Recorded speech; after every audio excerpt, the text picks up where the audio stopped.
अस्सलाम वालेकुम जी। रोज़ डिजिटल से जो बात मैं आज कहना चाह रहा हूँ वो बड़ी सादा सी है, बड़ी मुख्तसर है और बड़ी अहम है। बात ये है कि हम जब चीज़ों का जायज़ा लेते हैं तो हमारी ये आदत बन गई है कि हम मलामती सोच के तहत लेते हैं। मलामती सोच ये है कि हम दुनिया की किसी भी चीज़ को तज्ज़िया करें तो हम समझते हैं कि हम गलत हैं। कहीं भी कुछ है तो पाकिस्तान गलत है और बाकी सारा जहान ठीक है। हमने हमेशा दूसरों को ग्लोरीफाई किया है और अपनी रियासत को हमने कभी ग्लोरीफाई नहीं किया। ये अब एक बीमार नफ्सियात बन चुकी है। आप देखें कि अमेरिका के साथ अफगानिस्तान का इशू था, हमने तालिबान को गैर ज़रूरी ग्लोरीफाई किया और अब फिर हम वही गलती करने जा रहे हैं कि हम ईरान को गैर ज़रूरी ग्लोरीफाई कर रहे हैं। मैं ये नहीं कह रहा कि ईरान की खूबियों का आप एतराफ़ ना करें, आप ज़रूर एतराफ़ करें। मैं ये भी नहीं कह रहा कि इस जंग का आप मारूज़ी तज्ज़िया भी ना करें, आप ज़रूर करें। ईरान जीत रहा है, अमेरिका हार रहा है, जो भी किसी का तज्ज़िया हो सकता है मेरा भी यही हो, मैं भी यही कह लिख रहा हूँ। मेरा कहने का मतलब ये है कि सिर्फ दूसरों को गैर ज़रूरी ग्लोरीफाई ना करें और अपने बारे में गैर ज़रूरी मलामती तर्ज़ फ़िक्र ना अपनाएं। हम क्या करते हैं, हम हमेशा दूसरों को कहते हैं कि वो तो बहुत अच्छा है, तालिबान तो बहुत अच्छी हैं, ईरान तो बहुत अच्छा है, तुर्क तो बहुत अच्छे हैं, वो तो अमेरिका के आगे खड़े हो गए, वो तो डट गए, उन्होंने तो फलां कर दिया, लेकिन पाकिस्तान लेट गया जी। पाकिस्तान के अगर अमेरिका से अच्छे ताल्लुकात हो गए तो हम कहते हैं पाकिस्तान है तो अमेरिका की नौकरी शुरू कर दी। पाकिस्तान के अगर अमेरिका से ताल्लुकात में तनाव आ गया तो हम कहते हैं कि हमारी तो फॉरेन पॉलिसी नाकाम हो गई। हर वक्त एक सफ़े मातम बिछी होती है पाकिस्तान के बारे में और हर काम में हमने पाकिस्तान में कीड़े निकालने होते हैं। ये बहुत गलत नफ्सियात है। पाकिस्तान ने बहुत सारी कामयाबियाँ हासिल की, बिल्कुल हम दूसरों की कामयाबियों का इनकार नहीं कर रहे। तुर्की की अपनी कामयाबियाँ होंगी, ईरान की अपनी कामयाबियाँ होंगी, अफगानिस्तान वालों की अपनी कामयाबियाँ होंगी, लेकिन पाकिस्तान इन सबसे बड़ी सक्सेस स्टोरी है। पाकिस्तान एक एटमी कुव्वत है।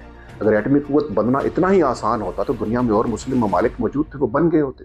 पाकिस्तान की फॉरेन पॉलिसी भी कामयाबी की एक कहानी है। पाकिस्तान की फॉरेन पॉलिसी की कामयाबी को समझने के लिए सिर्फ दो चीज़ों के ऊपर आप फोकस करें तो ये कामयाबी आपके सामने वाज़ेह हो जाएगी। पाकिस्तान ने मुश्किल से मुश्किल वक्त में भी अमेरिका के साथ भी ताल्लुक़ नहीं बिगाड़ा और चीन के साथ भी नहीं बिगाड़ा। वो अमेरिका और चीन दोनों को साथ लेके चला है और पाकिस्तान ने ईरान और सऊदी अरब में से भी किसी के साथ ताल्लुक़ नहीं बिगाड़ा। सऊदी अरब तो हमारा मौसिम है, हमारा बहुत करीबी भाई है, ईरान हमारा पड़ोसी है, हमने दोनों के साथ ताल्लुक़ रखा है।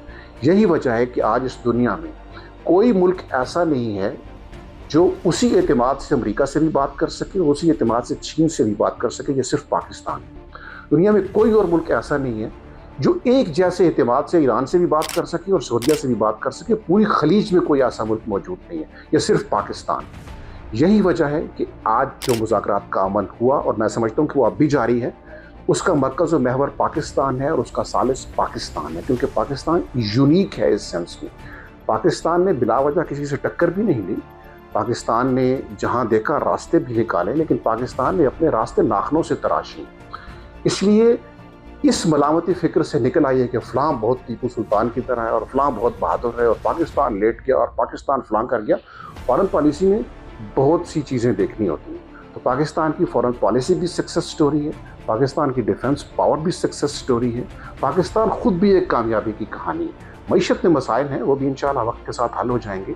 तनकीद कीजिए बेशक जहाँ पे करनी है, लेकिन दूसरों को गैर ज़रूरी ग्लोरीफाई करके अपने ऊपर गैर ज़रूरी तनकीद करते हुए हर वक्त मलामती तर्ज़ फ़िक्र अपनाए रखना और अपने आप को हर वक्त लान तान करते रहना, ये एक बीमार नफ्सियात है।